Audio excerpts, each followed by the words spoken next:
ఎక్కడైనా ల్యాండ్ పై ఇన్వెస్ట్ చేయాలని అనుకుంటున్నారా? అయితే ఫ్యూచర్ సిటీలో ఇప్పుడే ల్యాండ్ తీసి పెట్టుకోండి. పూర్తి వివరాలకు మాకు కాల్ చేయండి.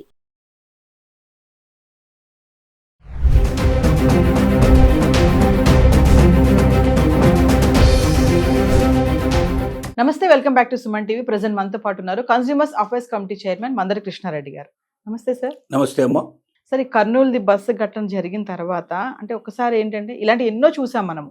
కాకపోతే కొన్ని ప్రికాషన్స్ గురించి మాట్లాడుకుందాం, ఒక అవేర్నెస్గా. అంటే ఒక బస్సు ఎక్కే ప్యాసింజర్ మామూలుగా మనం ఎక్కామా దిగామా అనే కాకుండా ఇలాంటి ప్రమాదాలు జరిగినప్పుడు అయినా సరే తర్వాత నెక్స్ట్ ప్యాసింజర్స్ ఎవరైతే ఉంటారో వాళ్ళైనా సరే ఎలాంటి జాగ్రత్తలు తీసుకోవాలి. అదే బస్సు యాజమాన్యం కూడా మరి బస్సులో కూడా ఎలాంటి సేఫ్టీ ప్రికాషన్స్ ఉంటున్నాయి, అవి ఉంటున్నాయా లేదా అనేది ప్యాసింజర్ చూస్తున్నాడా లేదా. ఇప్పుడు మన జర్నీ ఇన్సిడెంట్ చూసుకుంటే ఆ డోర్స్ పగలలేదు, మెయిన్ డోర్ ఏదో లాక్ అయిపోయింది అని చెప్తున్నారు. అంటే అక్కడ ఇలాంటి ప్రమాదాలు జరిగినప్పుడు ఒక హ్యామర్ ఉండాలి, అవి ఏమీ లేవు. మామూలుగా మనం ఫ్లైట్లో చూస్తుంటాం కదా, ఫ్లైట్ జర్నీ చేసినప్పుడు వాళ్ళ ముందు ఒక అనౌన్స్మెంట్, ఒక యాక్షన్ చేసి చూపిస్తూ ఉంటారు ఏదైనా ఇన్సిడెంట్ జరిగినప్పుడు ఇలా ఇలా అని చెప్పేసి. సో ఇలాంటివి కూడా మరి బస్ జర్నీ చేసే వాళ్ళకు కూడా ఉండాలి అని అంటారా? ఒకసారి సేఫ్టీ ప్రికాషన్స్ గురించి మాట్లాడుకుంటే. ఇండియన్ ప్యాసింజర్ వెహికల్స్ నిబంధనల ప్రకారంగా నిర్మించడం లేదు అనే విషయం కొన్ని వందల వేళ్ల సార్లు రుజువైంది. అంటే ఇక్కడ ఎలా ఉంటుందంటే బస్సెస్ డైరెక్ట్గా ఇప్పుడు ఉండేటువంటి ఏవైతే మనకు వస్తున్నాయో సీటు కాకుండా స్లీపర్ బస్సెస్ వస్తున్నాయో, ఈ స్లీపర్ బస్సెస్ని కంపెనీ వాడు డైరెక్ట్గా తయారు చేయడు. ఉదాహరణకు మొన్న జరిగినటువంటి కర్నూలు యాక్సిడెంట్ ఏమో తీసుకుంటే దీన్ని ఎక్కడ తీసుకున్నారో దీనికి లైసెన్స్ అంటే దీనికి మొట్టమొదటి దీన్ని రిజిస్ట్రేషన్ చేసింది ఎక్కడంటే గోవా డయ్యూ డామన్లో రిజిస్ట్రేషన్ చేశారు ఈ వెహికల్. ఎందుకు అక్కడ రిజిస్ట్రేషన్ చేశారంటే అక్కడ చాలా తక్కువ ఛార్జెస్ పడతాయి. రిజిస్ట్రేషన్ ఛార్జెస్ భారతదేశం అంతా ఒకే రకంగా యూనిఫామ్గా లేవు. కొన్ని రాష్ట్రాలు వాళ్ళు డిసైడ్ చేసుకున్నాయి, చాలా తక్కువ పెట్టారు అక్కడ. ఎందుకంటే అక్కడికి వచ్చి బయట వెహికల్స్ ఎక్కువ వచ్చి రిజిస్ట్రేషన్ చేస్తాయి. గోవా డయ్యూ డామన్లో ఉండేటువంటి జనాభా చాలా తక్కువ, అక్కడ ఉండేటువంటి వాహనాలు చాలా తక్కువ. కాబట్టి ఆ డిపార్ట్మెంట్కు సరిగా డబ్బులు రావట్లేదని వాళ్ళు ఏం చేశారు తెలివిగా అంటే, బయట 100 రూపాయలు ఉంటే వాళ్ళు 25 రూపాయలు పెట్టారు. సో వేల కొద్ది రూపాయలు ఖర్చు అవుతుంది మామూలుగా రిజిస్ట్రేషన్ అప్పుడు. ఏ కొత్త వెహికల్ తీసుకెళ్ళి రిజిస్ట్రేషన్ చేసినా చాలా డబ్బు ఖర్చు అవుతుంది. అక్కడైతే చాలా డబ్బు మిగిల్చుకునే అవకాశం ఉంటుందని, ₹1,00,000 పైన లక్షల పైన మిగిలే అవకాశం ఉంటుందని గోవా డయ్యూ డామన్లో దీన్ని రిజిస్ట్రేషన్ చేశారు. దీన్ని అక్కడి నుంచి తీసుకొచ్చి వేరే చోట దీన్ని ఏం చేశారంటే బాడీ బిల్డింగ్ తీశారు. తిప్పేది ఎక్కడ అంటే దీన్ని హైదరాబాద్ నుంచి బెంగళూరు తిప్పుతున్నారు. కొన్నది ఎవడంటే కర్నూలు జిల్లా లోపల ఉండేటువంటి ఒక వ్యక్తి దీన్ని పర్చేజ్ చేశారు. ఇంత తతంగా ఉంది దీని వెనక. ఎందుకు మరి కర్నూలు జిల్లాలో ఉండేటువంటి వాడు దగ్గరగా ఉండేటి కర్నూలుకు సంబంధించినటువంటి జిల్లా హెడ్ క్వార్టర్లో దీన్ని రిజిస్ట్రేషన్ చేయాలి, దీనికి దగ్గరగా ఉండేటక్కడ బాడీ బిల్డింగ్ చేయించుకోవాలి లెక్క ప్రకారంగా. కానీ ఒక పద్ధతి ప్రకారంగా ఇదంతా చేశారు. బాడీ బిల్డింగ్లోనే ఏం లేపడుతుందంటే సీటింగ్ కెపాసిటీ కోసం. ఈ బస్సు ప్రత్యేకంగా కర్నూలు జరిగినటువంటి యాక్సిడెంట్ జరిగింది. సీటింగ్ కెపాసిటీ 42 సీట్లు 43 సీట్లకి సీటింగ్ ఉండేట్టుగా ఈ బస్సు నిర్మాణం జరిగింది. అంటే ఓన్లీ సీట్లు వేయడానికి అనుగుణంగా తయారు చేశారు. ఓన్లీ సీటింగ్కే తయారు చేశారు. సీటింగ్కి తయారు చేసిన దాంట్లో నీకు వెయిట్ చాలా తక్కువ ఉంటుంది. ఎందుకంటే సీట్ల వెయిట్కిను స్లీపర్ వెయిట్కి చాలా తేడా ఉంటుంది. స్లీపర్ అంటే ఒక పడకే మొత్తం టోటల్గా బెడ్ తయారు చేయాలి. బెడ్ తయారు చేయాలన్నప్పుడు డెఫినెట్గా దానికి అయ్యేటువంటి వెయిట్ చాలా ఎక్కువ పడుతుంది, బస్సు మీద చాలా ఎక్కువ పడుతుంది. అంటే ఆ వెయిట్ను తట్టుకునే విధంగా ఈ బస్సు నిర్మించబడలేదు, నెంబర్ 1. రెండోది, సీట్లకు మధ్యలో గ్యాప్ ఏదైతే ఉందో, ఎప్పుడైతే స్లీపర్ తయారు చేస్తారో పైన 2 మనుషులు పడుకోవడానికి కావాల్సినంత ప్లేస్ని అంత దూరం ముందుకు తీసుకొచ్చేస్తారు. ఇటువైపున ఒక మనిషి పడుకునేంత స్థలాన్ని ఇటువైపు తీసుకొస్తారు. రెండింటి మధ్యలో స్థలం తగ్గిపోతుంది. అందువల్ల ప్యాసింజర్ నడవడానికి కూడా చాలా కష్టంగా ఉంటుంది. ఒక ప్యాసింజర్ మాత్రమే పోగలడు తప్ప రెండో ప్యాసింజర్ పోలేడు. రెండో ప్యాసింజర్ పోవాలంటే మొదటి ప్యాసింజర్ ఎక్కడ లోపలికి ఇరుక్కుంటే తప్ప పోలేడు. అప్పుడు ఏమవుతుంది, ఒకేసారి ప్రమాదం జరిగినప్పుడు 2-3 ముందుకు వెళ్ళాలంటే పోలేరు. ఒక మనిషి పోయిన తర్వాత ఇంకో మనిషి పోవాలి. అప్పటిదాకా మంటలు ఆగవు, ప్రమాదం ఆగదు. ప్రమాదం కొంచుకొస్తుంది, వెంటనే మనిషి తప్పించుకునే అవకాశాలు ఉంటాయి. అది లేదు. ఫ్రంట్లో ఉండేటువంటి డోర్ జామ్ అయిపోవడం వల్ల పంట నుంచి పోవడానికి వీల్లేదు. రెండోది, ఇంకా జరిగింది ఏమిటి, మన జరిగిన కర్నూలు యాక్సిడెంట్ లోపల ఏదైతే ఎమర్జెన్సీ డోర్ ఉందో ఆ డోర్ను కూడా ఫ్రీగా పెట్టాలి. ఆ డోరు ఎవరైనా సరే దాన్ని ఓపెన్ చేసుకొని వెళ్ళిపోయేటట్టుగా, సరే చిన్న హ్యామరో గీమరో దాన్ని పగలగొట్టి వెళ్ళేటట్టుగా ఉండాలి. కానీ జరిగింది ఏంటంటే అక్కడ కూడా ఒక సీటు వేశారు. అక్కడ కూడా పడుకోవడానికి దానికి మొత్తం టోటల్గా బెడ్ వేసేసారు. ఇంకా ఎమర్జెన్సీ డోర్ ఓపెన్ అయ్యే పరిస్థితి లేదు. అంటే వెనక డోర్ ఎమర్జెన్సీ ఓపెన్ కాదు, ఇవన్నీ అద్దాలే ఉంటాయి, చుట్టూగా ఏసీ బయటికి పోవడానికి వీల్లేక ముందర ఉన్నటువంటి ఫ్రంట్ డోర్ ఇరుక్కుపోయింది. అంటే ఏంటి, మొత్తం జీవితాలను నాశనం చేయడానికి వీలుగా నిర్మించబడ్డటువంటి బస్సు. ఇంకోటి, మనకు ఫ్లైట్లలో ఏమవుతుందంటే సహజంగా ముందు ఎయిర్ హోస్టెస్ ఫ్లైట్ బయలుదేరడానికన్నా ముందర ఎస్ ఆ ఫ్లైట్ లోపల ఎమర్జెన్సీ వచ్చినట్టయితే ఒకవేళ ప్రాబ్లం ఏదైనా వస్తే ప్యాసింజర్స్ సులభంగా ఎలా రక్షించబడవచ్చో ముందుగా టోటల్గా ఎక్స్ప్లెయిన్ చేస్తారు. ఒక 5 నిమిషాల పాటు ఒక డెమో చెప్తారు. డెమో మొత్తం చెప్తారు. ఒక్కోసారి అది వీడియో కూడా వేసి చూపిస్తారు. దాంతోపాటుగా వాళ్ళు కూడా ఎయిర్ హోస్టెస్ కూడా ప్రత్యేక కార్డ్స్ అవి చూపించుకుంటూ మొత్తం ఎక్స్ప్లెయిన్ చేస్తారు.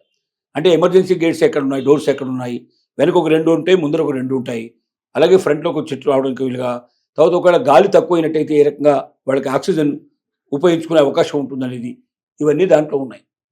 నేను చెప్పాలంటే యాక్సిడెంట్ జరిగినప్పుడు లోపల ఏదైనా పొగ వ్యాపిస్తే ఆ స్లీపర్ అట్లా కాలిపోయినప్పుడు పొగ వస్తుంది. ఆ పొగ ద్వారా మనిషి మొత్తం టోటల్గా స్పృహ లేకుండా పడిపోతాడు. అదే ఆక్సిజన్ సంబంధించినట్టు ఏమైనా పెడితే ఇక్కడ ఇమీడియట్ గా కొంత ఆక్సిజన్ పీల్చుకోవడానికి వీలుగా ఉంటాయి. బాటిల్లో ఆక్సిజన్ లాంటివి లేదా ఇంకో రకమైన ఆక్సిజన్ లాంటివి పీల్చుకోవడానికి వీలుగా పెడితే నోట్లో పెట్టుకొని పీల్చుకునే అవకాశం ఉన్నా కూడా వాళ్ళు సేవ్ అయ్యే అవకాశాలు ఉంటాయి.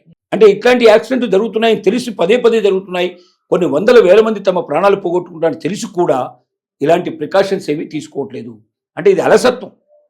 అంటే ప్యాసింజర్ పట్ల చాలా అలసత్వం వహించడం ఇటు ప్రభుత్వాలు అటు అలాగే వాటి యొక్క మేనేజ్మెంట్ కూడా ఈ రకంగా చేస్తున్నాయి. ఈ కర్నూలు బస్సులో ఇదే కాకుండా మిగతా అన్ని బస్సులు కూడా చెక్ చేస్తే 199 బస్సులు టోటల్గా నియమాలకు విరుద్ధంగానే తయారు చేయబడ్డ బస్సులు, సీటింగ్ కోసం తీసుకున్నటువంటి బస్సులే స్లీపర్ కోచ్గా వస్తున్నాయి. వాస్తవంగా స్లీపర్ కోచ్ల్ని ఒకవేళ కంపెనీ వాళ్ళే తయారు చేసినట్టయితే ఇంకా చాలా ప్రికాషన్స్ తీసుకునే అవకాశం ఉంటుంది, ఇంకా మెజర్మెంట్స్ పూర్తిగా తీసుకునే అవకాశం ఉంటుంది.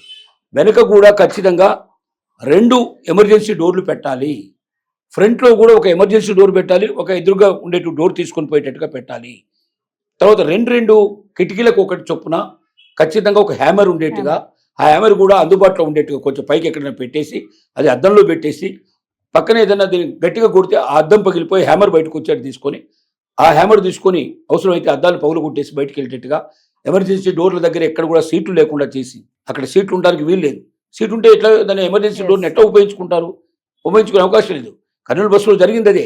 ఉన్న ఒక్క ఎమర్జెన్సీ డోర్ కూడా అక్కడ వాళ్ళు పూర్తిగా స్లీపర్ వేసేసి మనిషి పోవడానికి వీలు లేకుండా తయారు చేశారు కాబట్టి ఎక్కువ మంది చనిపోయారు. అంటే ఈ ప్రమాదం జరగడానికి 19 మంది చనిపోవడానికి కారణం ఏంటంటే ఆ బస్సు నిర్మాణంలోనే లోపాలు ఉండటం అనేది. కాబట్టి ప్రతి కస్టమరు డిమాండ్ చేయాలి. ఇప్పుడు ఏమని డిమాండ్ చేయాలంటే, నెంబర్ 1 అసలు ప్రమాదం జరిగినప్పుడు ఎలా తప్పించుకునే అవకాశం ఉంటుందనేది స్పష్టంగా ప్రతి బస్సులో కూడా బస్సు బయలుదేరే ముందర డ్రైవర్ కానీ లేక ఒక అటెండర్ కానీ దాని గురించి పూర్తిగా ఎక్స్ప్లెయిన్ చేయాలి. లేదా ఒక వీడియో వేసి వీడియోలో అయినా సరే ఇన్ఫర్మేషన్ ఇచ్చినట్టుగా ఉండాలి పూర్తిగా. అంటే ప్రతి ప్యాసింజర్కి అర్థం కావాలి, తనకు ప్రమాదం వశాత్తు ఏదైనా దీంట్లోపల ఎక్కడైనా యాక్సిడెంట్ జరిగితే వెంటనే ఇమీడియట్గా దాంట్లో తప్పించుకోవడానికి ఉన్న మార్గాలు ఏమిటో తెలిస్తే ఎలర్ట్గా ఆ మార్గాన్ని అనుసరిస్తారు. ఇక్కడ అది లేదు. ఇంకోటి ఇక్కడ ఏమైతే స్లీపర్ అయ్యే వరకు ఏమవుతుందంటే ఒక కిటికీ ఒక విండో వాళ్ళ దాంట్లోకి వస్తుంది, వేరే వాళ్ళకి అవతల వైపున విండో ఉంటుంది. అంటే ఎవడు విండో వాడు పౌలు కొట్టుకుని బయటకు వెళ్ళడానికి అవకాశం ఉంటే కూడా సులభంగా తప్పించుకోవడానికి అవకాశం ఉంటుంది. స్లీపర్ మామూలుగా సీట్లు అయితేనేమో 2 విండోలు కూడా పెట్టచ్చు, స్లీపర్ అయితే ఒక విండోకి పెట్టుకోవాల్సి వస్తుంది. అంటే మరి అక్కడ 2 సీట్లకి ఒక విండో ఉండే, ఒక 2 విండోలకు ఒక సీట్, ఒక విండికి ఒక సీట్ ఉండే అవకాశాలు సహజంగా ఉంటాయి.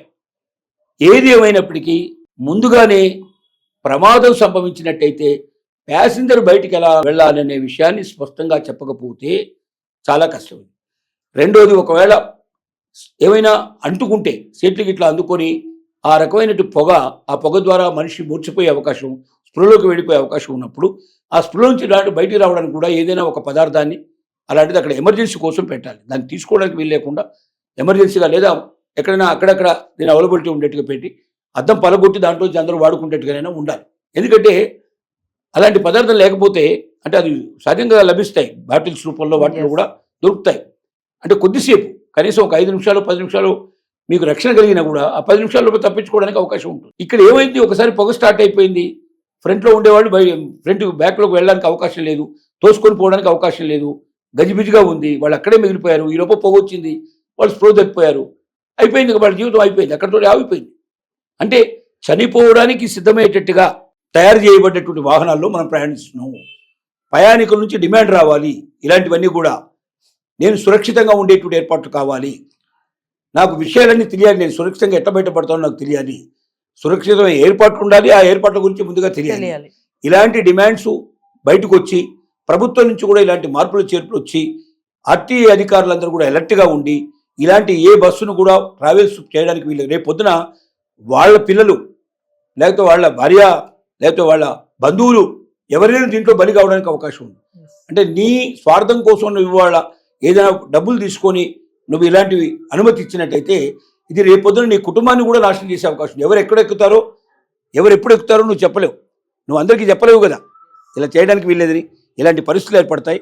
ఇలాంటివి అనేక రకాల ప్రికాషన్స్, ముఖ్యంగా ప్యాసింజర్స్ ప్రయాణం చేసే ఏ వాహనంలో కూడా వాళ్ళ లగేజ్ తప్ప వేరే బయట లగేజ్ ఏది కూడా అలౌ చేయకుండా ఉండడం, ముఖ్యంగా సిలిండర్ లాంటి ప్రమాదకరమైనటువంటి, బ్యాటరీ లాంటి ప్రమాదకరమైనటువంటివి పేలిపోవడానికి వీలుగా ఉండేటువంటి వాహనాలు ఎట్టి పరిస్థితుల్లో వస్తువుల్ని పెట్టడానికి వీలు లేకుండా, ఇప్పుడు మీకు ఫ్లైట్లలో ఉంటాయి ఇలాంటి వాహనాలు తీసుకెళ్ళడానికి, ఇలాంటి వస్తువులు తీసుకురావడానికి వీలు లేదని ఎక్కడికక్కడ మీకు బోర్డులు కనబడుతూ ఉంటాయి.